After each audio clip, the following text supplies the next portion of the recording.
So we need to prove that the idea is right, not the implementations.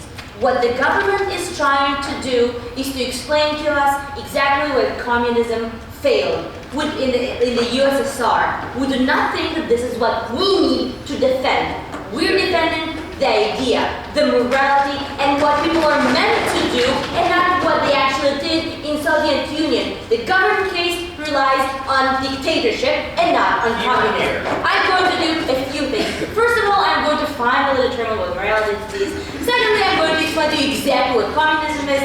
Then I'm going to further extend on where the individual feels better. Second of all, I'm going to explain why communism presupposes equality, which is something that derives in our society. And finally, I'm going to explain to you exactly what we have a more moral world and where good virtues are promoted. But first, a very quick rebuttal. So first of all, we hear that the state takes away our property. Marx did not say that. First of all.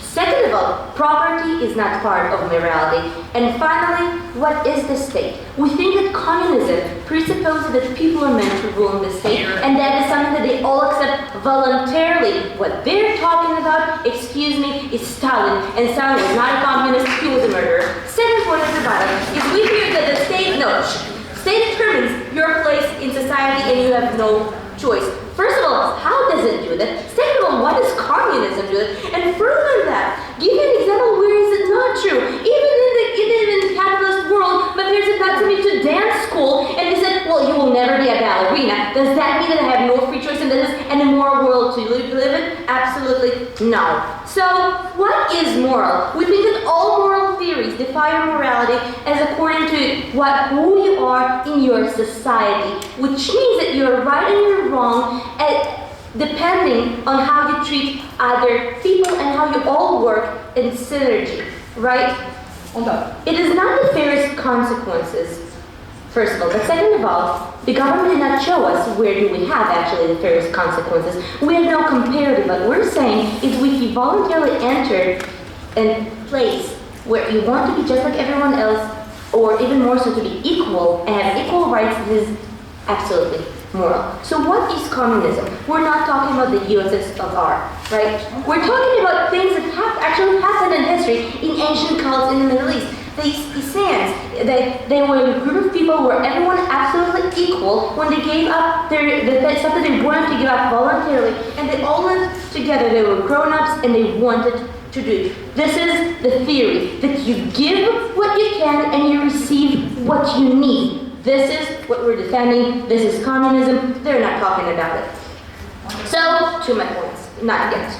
So why is this better for the individual? First of all, we think that as human beings, we're part of society. There are some very few exceptions, but overall, we're all part of a very large group. And this is what helped us overall over the evolutionary years, right? Because we managed to survive in larger pack than 15 people. And this is what also defines morality. Because if I can work well with these people, this makes moral. And we think that communism allows that. Now, what do we need to be able to do that? We need to have our basic needs. We need the Maslow pyramid. Now, when your basic needs are not met, you're basically failing, and you have a lot of people who are not very, very sufficient parts of society. But what does communism tell us? That since everyone is equal and everyone needs to receive what they need, the most basic needs are met. You have food, you have water, you have protection, then you have a roof over your head, and finally you have cell phone. But first of all, the very basic needs are met. So in this theory, we have the most people whose basic needs are met, which makes it a better world overall for most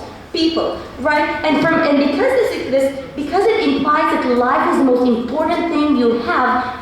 It is so crucial because from life the rest of your rights are derived. And because we think that communism protects the basic thing, the basic notion of life, we think it is very, very okay. But even more so, are we saying that more than basic needs are met?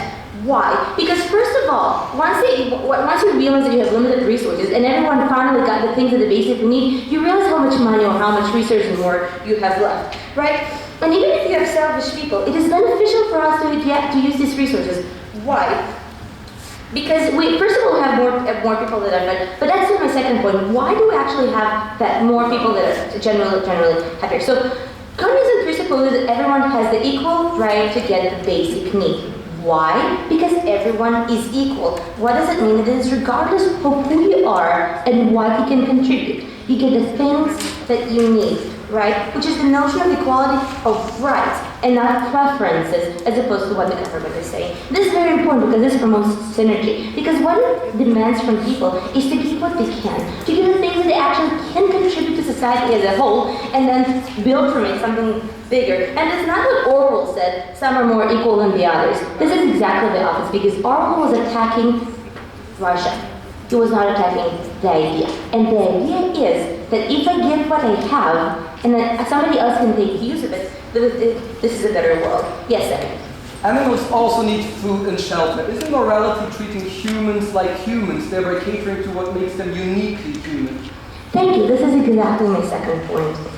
So, why do we think that more people are promoting their individual virtues better in direct clash with the second government? Why? Because the moment that the society tells you to give as much as you can, you try to look at what you have and what you can contribute, which means that you suddenly try to see the things that make you equal and an individual. You try to become a better person because society tries and encourages you to be that. And that answers the second government, because what they're saying is that everyone is going to be the same. No, everyone is going to be, in communism, everyone is equal, but they contribute what they can and what they have, which means if the best thing I can contribute to society is drawing pretty pictures, probably that's what society would encourage me to do, because hell no, they would not like me to cook if I can't cook. But on the other hand, if I can contribute something else and I can get something in reward that is actually meaningful to me, we think this creates a better situation. And because we think that the individual has a more self-fulfillment, and because we think that this creates a more equal society, and because we think that the notion of equality that we have in the world today is derived from communism, it is moral, and therefore we're right. For all these reasons, I beg to oppose.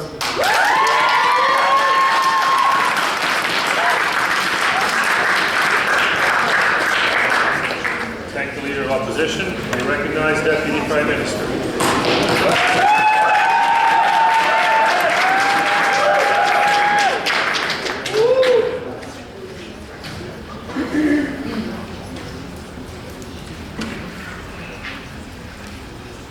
Mr. Speaker, our team name is "Do you want to be the Strawman?" But it was just a rhetorical question and not a challenge for the open position. I believe the Strawman so much. We never mentioned USSR, and they based their case basically just we were like talking about USSR, just completely irrelevant. I have a couple of things to say, then I'm going to proceed my substantive, obviously. Firstly, what is the moral? Well, moral is probably some set of rules that everyone obeys, that when something is immoral, that's wrong and immoral in every single situation. Murder is immoral in every single situation. There's some disproportionate measures that are wrong and simply wrong, and we all agree upon some set of rules. We believe that communism is immoral. Okay, second point of republic. People, they say, yeah, but people determine the state. Well, we never argue that they don't determine the state. But just because the state, you're out of order, has legitimacy to the people, that doesn't mean that those decisions are moral per se. Firstly, take for example the president, that some of them are elected, fraudulent elections, like Milošević was elected 3 times in Serbia. We don't believe that things he did were moral. We believe they're highly immoral. Just because there are 50% and more to scrutiny, voting for something, that doesn't mean right or wrong decision. It just make them legitimate. That means that 50% of people believe that something should be implemented, not that something is right. No, thank you. Secondly, we believe that even if that's true, even that criteria is good, still Milja gave you lots of analysis. You, A, don't choose the state you are born in. B, it's really hard to immigrate. C, that that even though that some 50% of the people choose for something, that other 50% might not choose, or 30% of the people didn't vote for them. It's immoral to take their property. We explained to you why right to private property is so important. It's like stealing, Mr. Speaker. We explained to you that what are the consequences of that, or why people have intrinsic value to things that they belong to them. They completely disregarded them. Third point, not any, of rebuttal, about basic needs. We never said that people should not have basic needs, but giving people basic needs, Mr. Speaker, is social democracy. Denmark gives all basic needs to every citizen, but they're not communism. It has minimum wage lower than Greece 2 or 3 times. So we don't believe that this is communism. However, we believe that acceptable basic need that is food, shelter, water, or I don't know if there is something else. We believe that there is no any relevant criteria to determine what the basic need is. Like, take for example, welfare states. Like, people in England believe that, I don't know, if you are living beyond certain amount of money per month, that you should get the welfare payment. Lots of people, for example, in India live for far less money than in England still, and they believe that housing, that some people, I don't know, 1 billion people live in favela, in the slums in the world. However, if you live in a slum in England, probably they will give you some shelter. So we don't have a right criteria in the world what the basic need is. However, we don't believe that from that there is right to take someone's property and give it to someone else, because we don't know what basic need is, except for the really, really basic things. But that's called social democracy, and we're pro that. We never said that we are against. Now to the communism. Yeah, we believe that for opening government is the burden to decide what communism is. However, we believe there are many theories of communism, and I don't want to spend my time talking about it. But what is the common for all of them? That private property should be abolished, that people should not have right to private property, and it should be heavily redistributed. We base our case on that. That's our definition, and we have right to that. We need to deal with that definition. Now,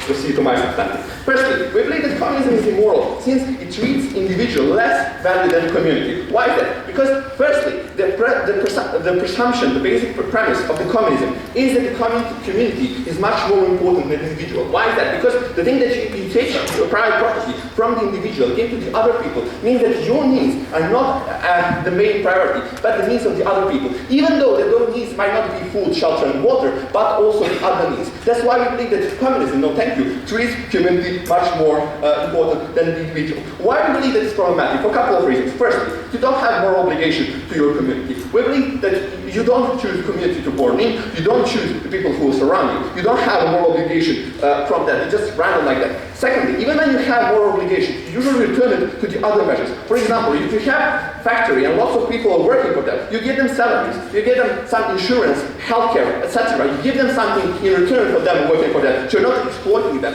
Secondly, you pay taxes, and even if you earn more, you pay a lot more taxes. We don't say that we are for really, really radical distribution. Yeah, but we believe that it is immoral to take everything from the people. Also, thirdly, we believe that people have a right to be selfish. Just because it's not really good, and maybe that we would not like to be selfish, we believe that they have a right. That's their own right to be selfish, because they are the ones who actually earn and deserve all of other things. Fourthly, before that, yes? Yeah, communism is the decision of individuals to form together as a group and make the choice to give themselves up for a greater community, just like kibbutzim, right?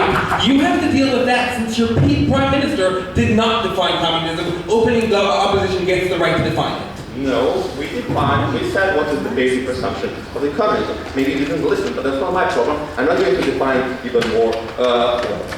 Fourthly, we believe that this disproportional measures. Yes, maybe you had some more, maybe you were more privileged. You had better chances to succeed. But as Nika explained to you, still the fact that you had lots of money and didn't just go to Vegas and drank all night, but you went to the faculty to spend days and days studying for your exam, trying to succeed. You're fighting with competition that is larger and larger every day. That doesn't make you just, privileged and you are born with those instincts. However, we believe that people who were actually dealing that much with those things deserve to get benefit from that, the most of the benefits. We believe it's immoral to take those benefits from them, even though some of the people in that community decide. Now finally, we believe that communism inherently leads to the tragedy of the common. To the principle that when people, when you live in the communism, you perceive that everything belongs to everyone. That's we can give you an example with the fishing. When you have like lakes or something like that, when there is a certain amount of fish in that, the companies that actually use the fish, they know that if they don't take all the fish, some others will come and take them. That they have that perception. For that reason, people tend to take more and more. And they become more selfishly. So even if that's the criteria for your open position, we believe it's bad criteria, still on that criteria we win, because tragedy common is necessary to believe. Why is that? Because people, when they get something, they believe that they just came from the state. They don't see the all work that was done to make those products. They don't see all sweat and everything, all education to be done to product to be made. What we brought you and why we wanted the open government, we explained to you what are the interesting harms and what are the wrong things about communism and why it is immoral. We provided the definition. We used the burden of what is the same, what is the common premise of all communist theories. We're very proud to propose.